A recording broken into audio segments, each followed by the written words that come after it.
तर काय नेमकी घटना आहे आणि काय त्यात समोर आलं? छत्रपती संभाजीनगर येथील दौलताबाद पोलीस स्टेशनच्या हद्दीत मागच्या एका हप्त्यापासून काही विद्यार्थ्यांनी एक घाट घातला होता की वाला ॲप हे जे गे डेटिंग ॲप आहे त्यावरून त्यांनी मागच्या एका हप्त्यामध्ये किमान 4 लोकांना त्यांनी फसवणूक केली होती.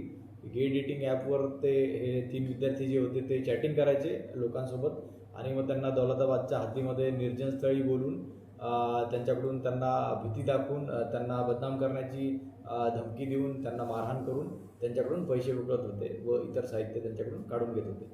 किती असे विद्यार्थ्यांना तुम्ही पकडलंय म्हणजे आणि ते आहेत कोण ते मारहाण करणारे? असे 3 आरोपी दौलताबाद पोलीस स्टेशनच्या हद्दीत छत्रपती संभाजीनगर पोलिसांनी ताब्यात घेतलेले आहेत आणि त्यांच्यावर गुन्हा दाखल करण्यात आलेला आहे.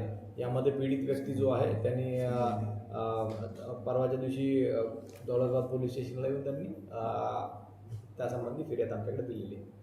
यांचं प्रोफाईल काय आहे? या 3 मुलांचं काय आहे? म्हणजे कॉलेज करून आहेत? हे 3 विविध छत्रपती संभाजीनगरातील कॉलेजचे विद्यार्थी आहेत आणि त्यांच्यावर पुढील कारवाई जी आहे चालू आहे. यापूर्वी कोणाची फसवणूक केल्याचं समोर आलं अशाच प्रकारे? या विद्यार्थ्यापैकी एक अजून 3 लोकांची त्यांनी फसवणूक केली आहे, पण ते समाजाला घाबरून किंवा आपली बदनामी होईल यामुळे ते कोणी पुढे येऊन पोलिसांमध्ये तक्रार देत नव्हतं.